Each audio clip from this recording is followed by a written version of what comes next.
Hey everyone, welcome to Wildlife Inspired. This is your channel for photography, for wildlife, and for wildlife photography. I'm your host, Scott Keys, and today I've got an amazing video. You're gonna love this one. I'm gonna compare the Olympus Micro Four Thirds system to a full frame camera as a follow-up to a video that I've already done, maybe the most controversial video I've ever done. I'll tell you all about that along with today's video right after this.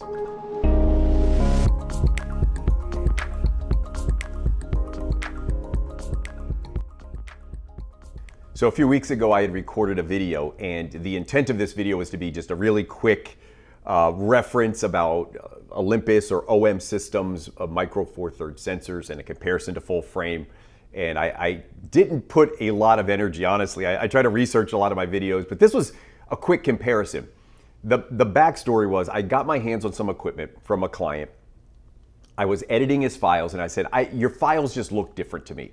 I know they're Olympus files. He said, let me send you my gear and you take a look. And in that, I said, let me put them side by side. Let me take some comparison shots. Let me see what they look like side by side versus my setup and his setup.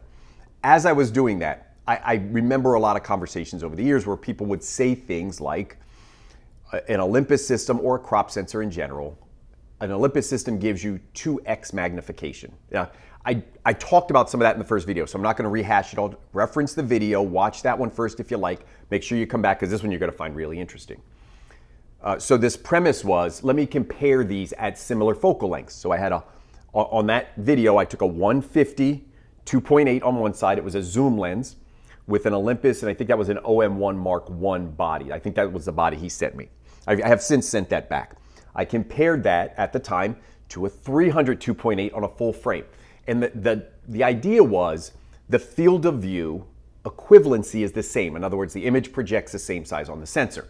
So a lot of people, when they think about that concept, they say, this Olympus system, I get twice the magnification. And I tried to just dispel that a little bit in terms of what magnification was. And also this idea around the aperture or the f-stop and how that related to the depth of field. So again, a lot of that in that video. Put a couple images up here from that video just to show you what the comparison was. I did make one mistake in hastily making the video, and I probably shouldn't. It wasn't a fair comparison to say that the Nikon system on a full frame 300 millimeter was sharper than the 150 2.8 on the Olympus. And the reason it wasn't a fair comparison is I was shooting a sharper prime lens versus zoom lens.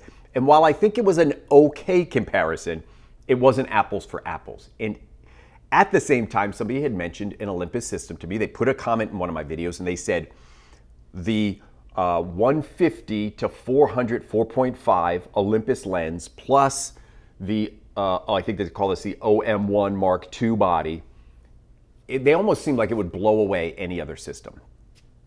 So I thought, okay, let's do it. So I reached out to my friends at B&H. They loaned me this for about a month. So I'm going to use it a little bit more, but today's video is just the comparison. In this video, what I'm going to do is take that 400 millimeter focal equivalent of 800 millimeters at 4.5, the best lens they make. They may have other lenses out there. This is the best I can get in terms, I'm a wildlife photographer, in terms of reach with the smallest aperture. So 400 millimeter 4.5 was the best combination that they had. And this is their most expensive, $7,000, $8,000. I compared it to an 800 6.3 because that is in the same ballpark in terms of lenses. Now I'm going to use my Nikon Z9 body on this one, and again, the Olympus, or the OM, I got corrected on that.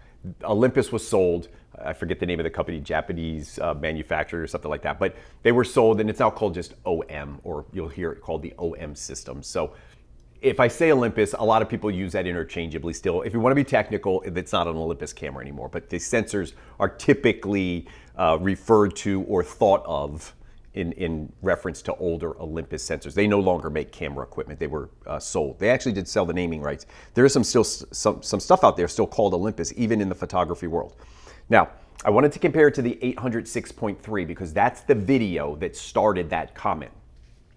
I don't have that lens anymore. So what I did is I put my 400 2.8 with a 2x converter to get to the same 800 millimeters, and I stopped it down to 6.3. Now, I know it's going to be tough because some people are going to say, well, that's not a fair comparison. You're putting a $15,000 or $14,000 lens up against a $7,000 lens. But here's the deal. This lens with the 2x converter isn't even as sharp as the 800 6.3. I've used those lenses a lot, compared side by side, have lots of video and images that I am comfortable saying this. This setup will actually be slightly less sharp than the 800 6.3. So here's what I want to see is sharpness. Is this going to make a difference? Is this really as sharp as a really good setup on a full frame camera? The other thing I want to see is we are going to talk a little bit more about that depth of field difference. 4.5, 400, 4.5 versus 800, 6.3. And then we're going to look a little bit at higher ISO. So I got my dually set up. For equipment, I've just got the Leo Photo. I did a video on this. It's a dual setup. I've got them adjusted exactly on a stick out there. Now, if they land on that stick, my lenses are going to line up perfectly. If they're a little further away or a little closer, it's going to get a little off. But I'm going to try to attempt to take these at the same time. And I like doing this because the lighting condition is going to be exactly the same on both images. So I've got this set up. I'm going to take some pictures now. I'm going to run over back to my office. We're going to pull those pictures up together. I'm going to finish this video and we're going to do what you're probably most interested. Let's see the actual comparison. Best of Olympus versus top of the line Nikon. Right after this. Right, I'm back, and it is not later that afternoon. It's actually about 2 weeks from when I made that intro. I was rushing to make this video because I wanted to get it out and get some response to the first video that I made. But in the meantime, I thought, you know what, I have this lens. Let me do it some justice. Like, let me actually take this out in the field and work with this thing. And then let me give you my thoughts. And that's what I did. So I did a couple workshops locally around here. I like to do, this is late summer, I like to do these birds in these meadows and native plants. I'm a native plant freak. And I have some really nice areas around here, and I had a client out with me. So I said, I'm just gonna take my this Olympus setup, and I'm gonna test it real world. Just what's it feel like? I almost thought maybe I'll just do a review on the whole system. But this really is a comparison type video because again, it goes back to that comment about comparing these two systems. And I really wanted to compare these systems like side by side. But let me give you some, I'm going to put over here, I'm just going to put some pictures. These are things that I shot over the course of the couple days out in these meadows. Had some really nice light. You can see them, just like, to me, this is almost like perfect light for early morning songbirds. I got some really close looks. We'll talk about that as part of this video. The idea that I could get really, really close to some of these subjects. This is not cropped much. A very, very little bit of cropping in this. And it just was right in front of me. We had this one common yellowthroat. And it was, all of these are raw, unedited files. I did not touch anything. So this one looks a little flat. I'm gonna edit these up at the end, so stay tuned because I am gonna edit a couple of these and show you what they looked like after the editing. We're gonna talk about all that in this video, the files, like how I feel working with these files. But for right now, I just wanna show you what I did in the field and how I felt about it. You know, I was a little critical as I pull this one up. You can see right out of camera, really nice. I was probably too critical in the first video. People that defended Olympus, one thing I learned is they defend, you know, they state their territory.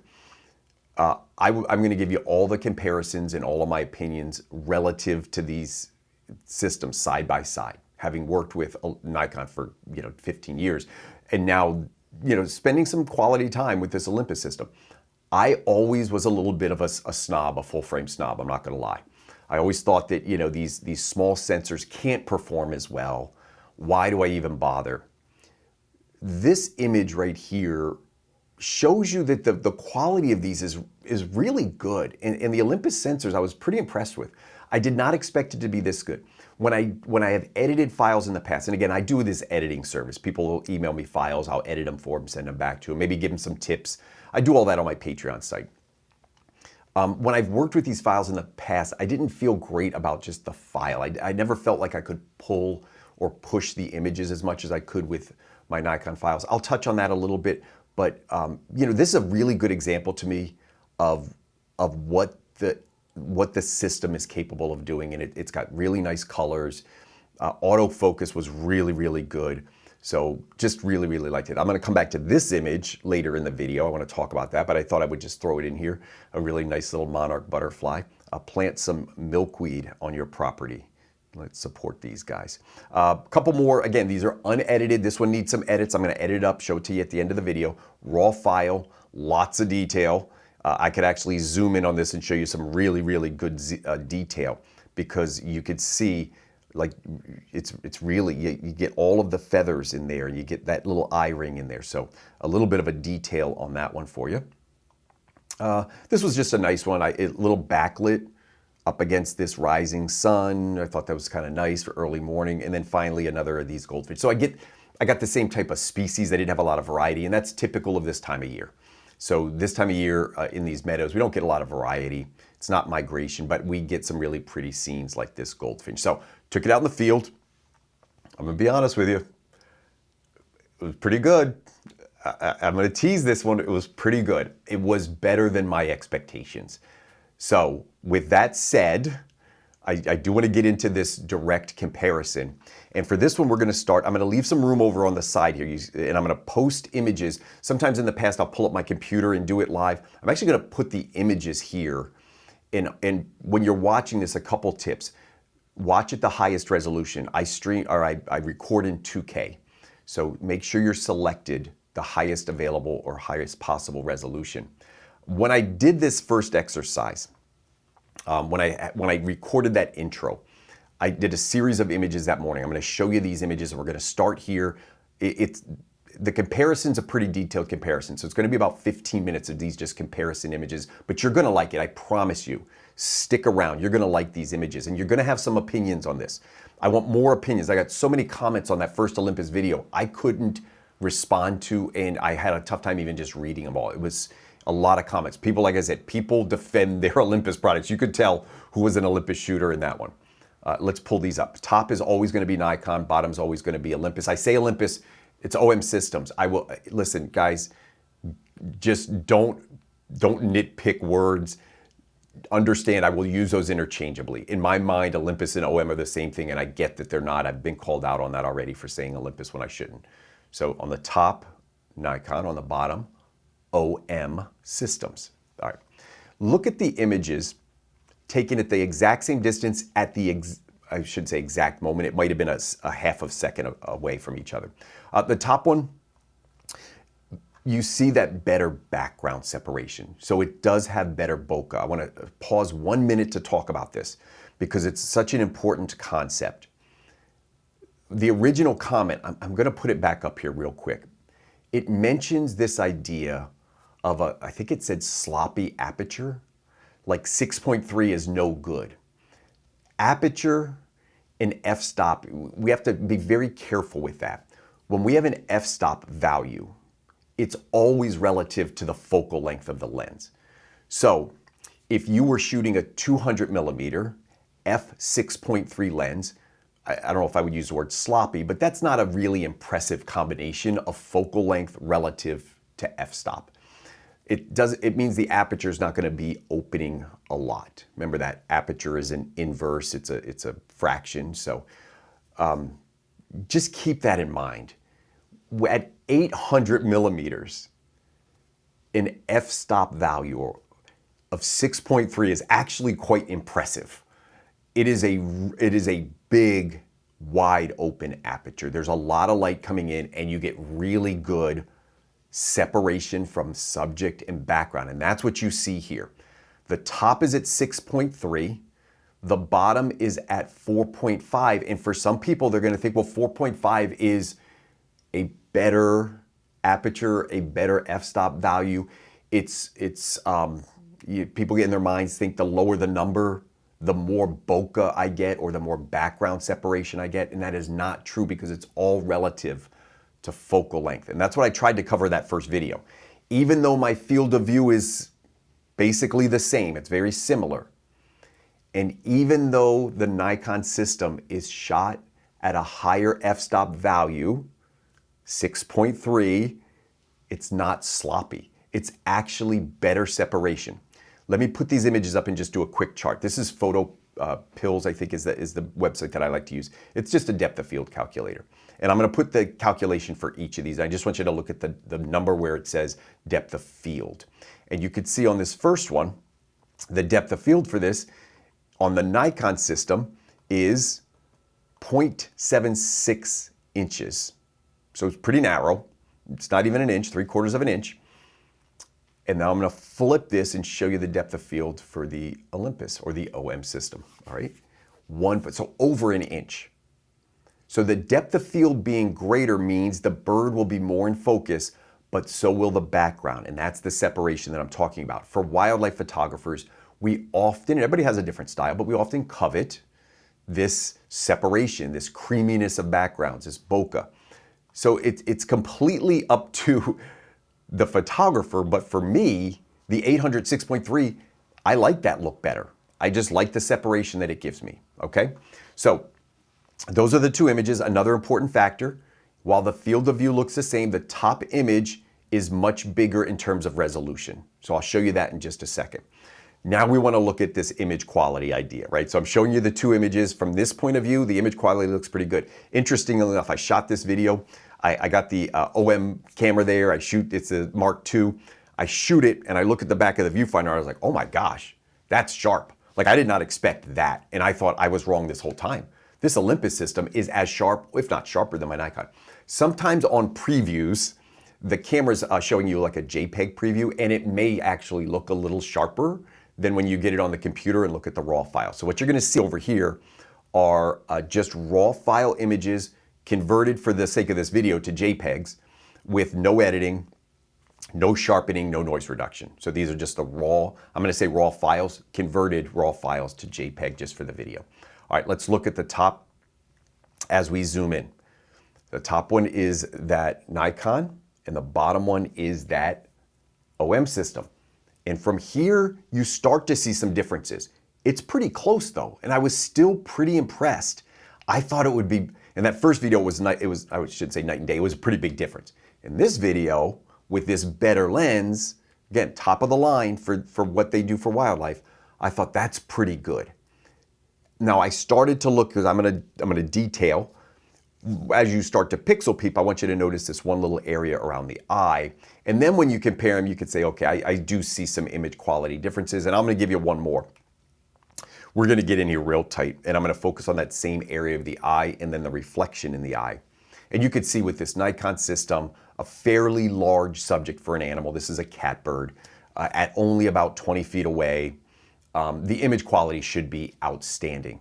This is 800 millimeters, 6.3.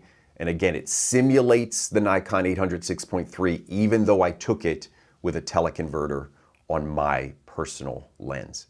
We look at the bottom one and you can tell a difference. Now, these are on my screen right now. These are the same size. I want to scale these to relative resolutions. And what I mean by that is that Nikon image, not only is it sharper, it's actually also bigger. So when I scale these down and show you the resolution of these, you can see that the Nikon image is larger. It's got more pixels. I'll put the dimensions of each of these as much as I cropped them down. So sharper and more resolution. Is it significantly sharper? No, because when I put these first two images back up on the screen, here's what I'm going to tell you. If you printed these or you put them on a computer, the background separation, the depth of field would probably be obvious. The sharpness probably would not.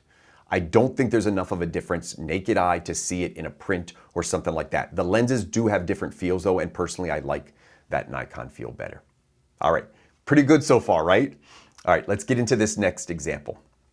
Now this next example is two birds, and for this I'm gonna pop over to Photoshop for just a second, but this is the same bird, I should say, shot on two different lenses. Okay, so this is a cropped, I just cropped it square for the video, of the same catbird, or it might be a different one because they come and go all day. And then this one, I mentioned that relative resolution, right?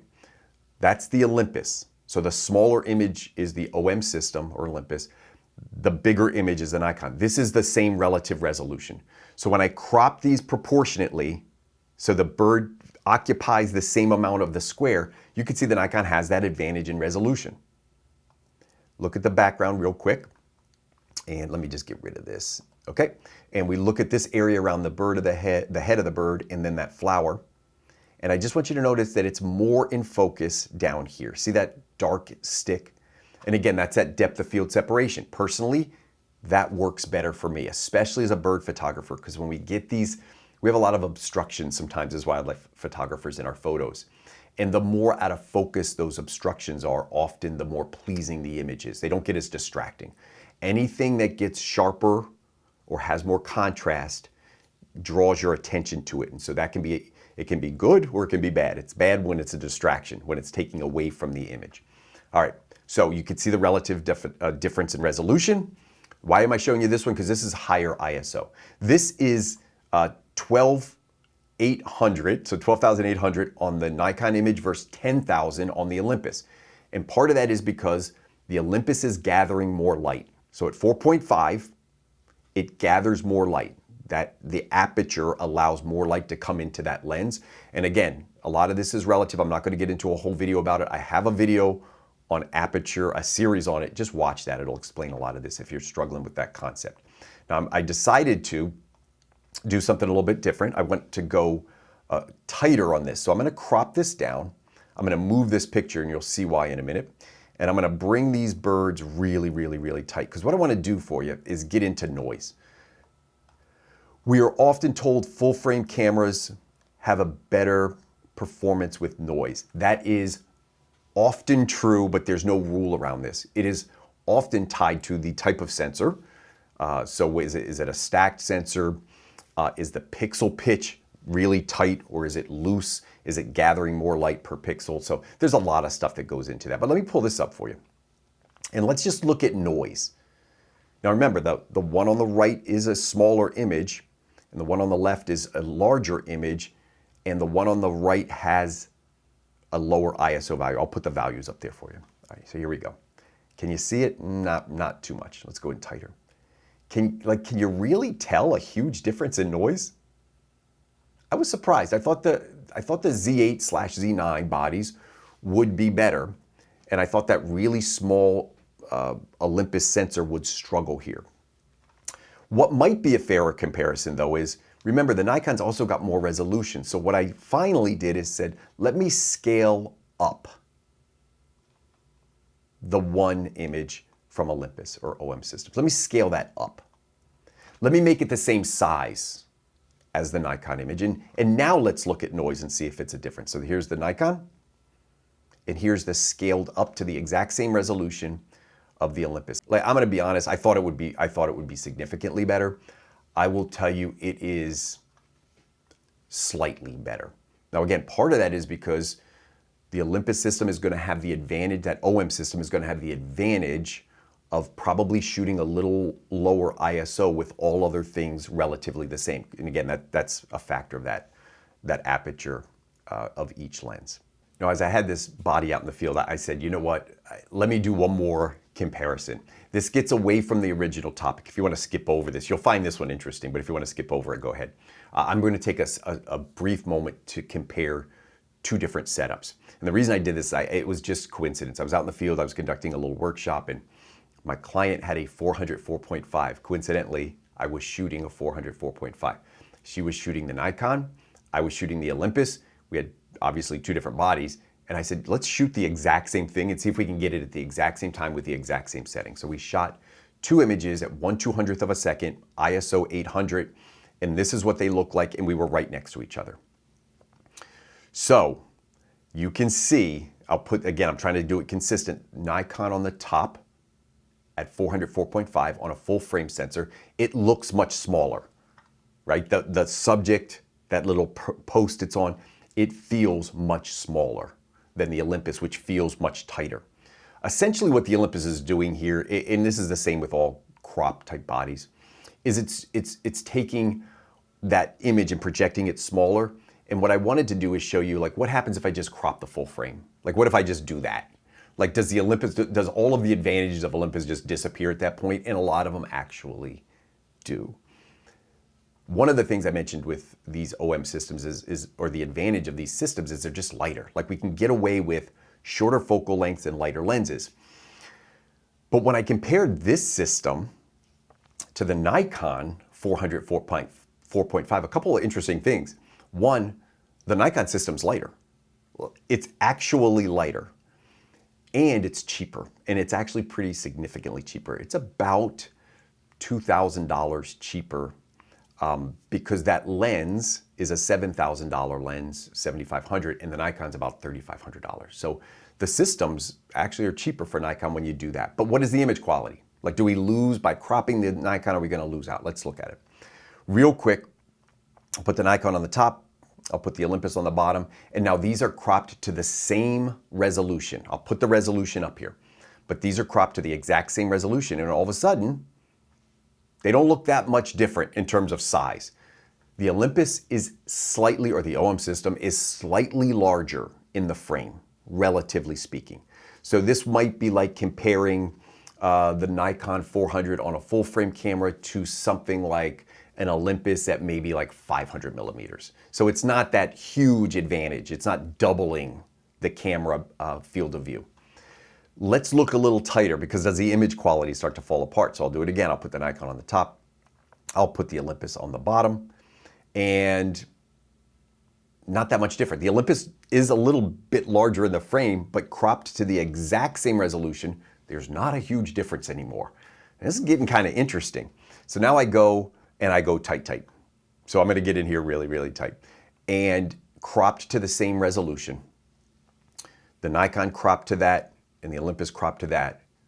I got to tell you, the Nikon might even be the faintest bit sharper, but it's certainly not significant. To the naked eye, I can't tell the difference. Like, if these were printed or posted or whatever, by the time I'm done editing it, you're not going to be able to tell the difference between these two cameras. So what was the advantage, and why am I bothering to shoot that? Or why am I even bothering to shoot that 800 millimeter lens if at the end of the day I can just crop it down on a full frame? So there are some big advantages to these higher megapixel bodies. I've never shot the Sony 60 megapixel body, but I was actually thinking, like, man, if I had that body with a shorter lens, like, you could just probably crop so much, and that image quality might be an interesting comparison one day. I just wanted to touch on this. I thought it was interesting. I expected the Olympus to outperform, because I would have to crop that Nikon body down a little bit more to get it to the same thing. But I would say it was about even, and at the end of the day, the Nikon was a little cheaper and a little bit lighter. So an interesting comparison. All right, I got one more for you, and this was the last one. So then I take the system, I take the dualies, I put them both on, I take them out in the field, and I sit on a branch. And you guys, I hope you appreciate this. I sat on this branch for an hour waiting for a robin to come in. He didn't land exactly where I wanted him to be. With this one, what I wanted to do is I'm going to pull that other screen that I had open before. I'm going to pull that up, and I want to show this to you side by side. All right. One thing you'll notice is the image on the left is just larger. These are magnified to 100%. And anytime you go to 100%, the image that has more resolution will appear to be bigger. So you see that. If we looked at things like the noise, not a huge difference right now, because again, I haven't enlarged the right side of this to be equal in terms of how big it is on this screen. That's what I'm going to do now. So the left is going to stay at 100%. The right, in order to be fair, the right has to go up to 150% or so. And this is going to give you a better, see, now it's about the same. So now if I look at it, and I'm like, which is sharper? Do I get the same result? Does the Nikon still look better? And I will tell you, it does. Is it night and day? No. It is slightly better. So if I were, grading out a lens, the 800 6.3 to me has always been like an A- in terms of sharpness. It's not the sharpest Nikon makes for a long lens, but it is very, very capable. If I was grading out the Olympus, it would be like a B+. It is not the same. I'm just telling you, anybody who wants to fight me on this, we can look at files all day long. If you're doing it fairly, the Nikon system, the full frame camera with that longer lens is always going to be, usually going to be sharper unless you got a bad copy of a lens.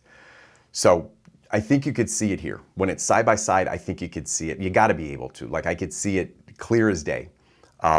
Olympus maybe BB+, the Nikon probably like an A- in terms of sharpness.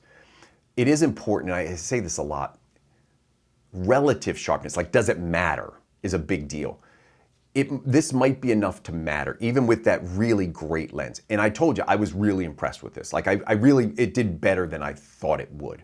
So I want to wrap this up because I could just talk about stuff forever when I get down a rabbit hole and talking about comparisons and tangents. And I'm going to pull up a chart here. And as I summarize these thoughts and I think about like where are the advantages, the system, the OM system, as it does with its whole range of bodies, has a lot of advantages.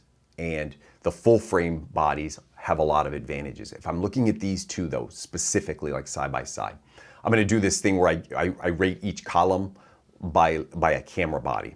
You can get 3 camera bodies, by the way. These are the rules. How much better is one than the other in these categories? I picked these categories because these are the most important. There's a lot of other differences. By the way, Olympus has some really neat technologies around, they call it like pixel shifting. It does some things where it like stacks images in camera. It does a lot of cool stuff.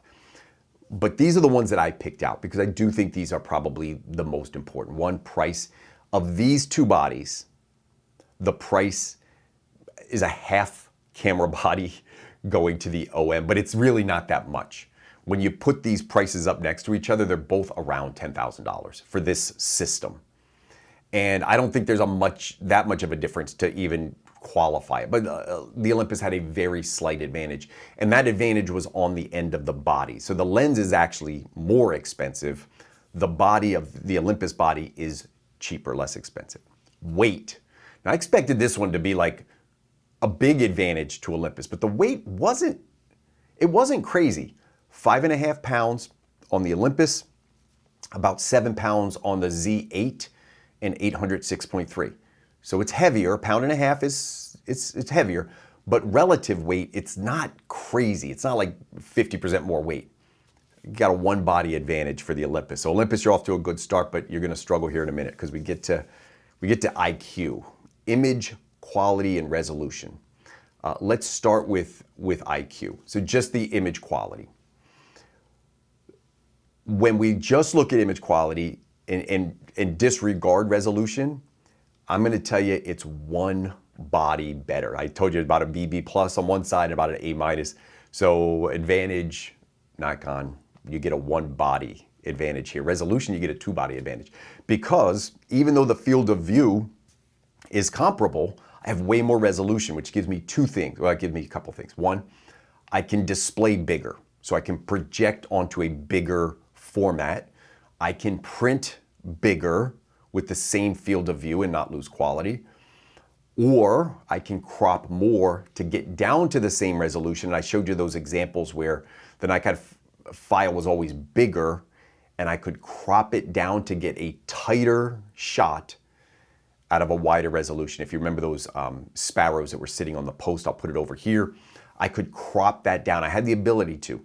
The inverse of that is full frame bodies give you more area, more habitat around it. And so if you want to shoot looser, full frame bodies can often have an advantage because you can stay loose or crop down. So there's a lot of flexibility with the full frame.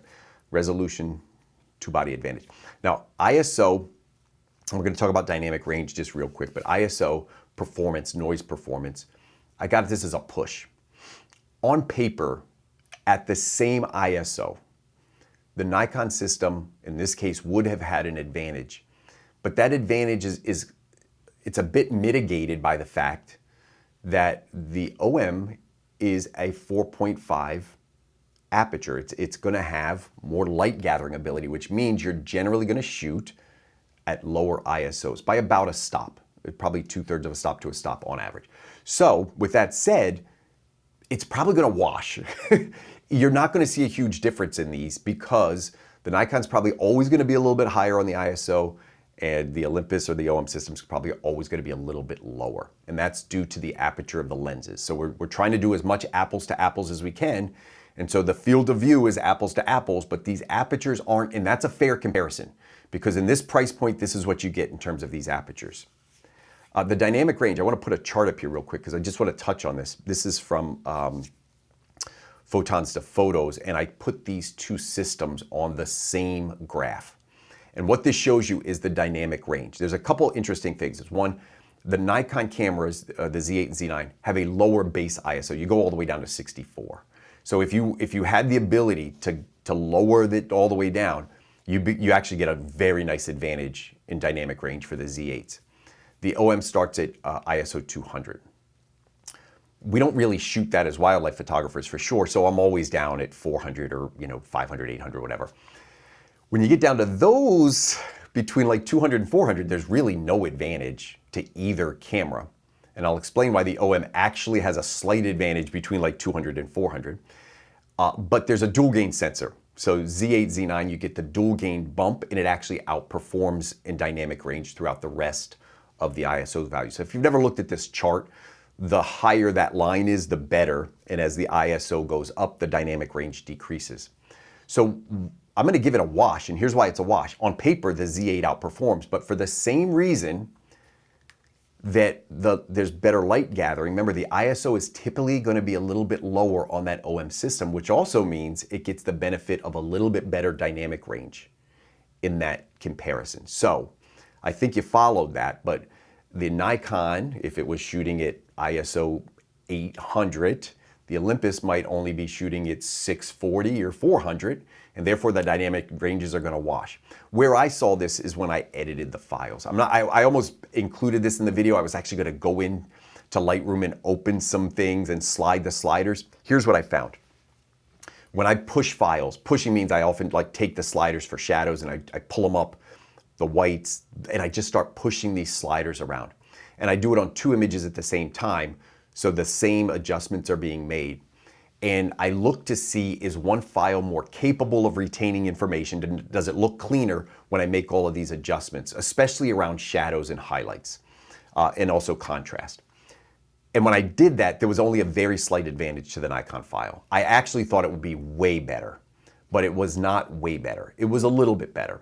So I didn't put that in this video, but just as a side note, I thought, because I never liked working with Olympus files, I didn't think they'd be as good. All right. Depth of field, this is a one body advantage to the Z8. We showed it, we talked about it, you saw it in the videos, there's no disputing this.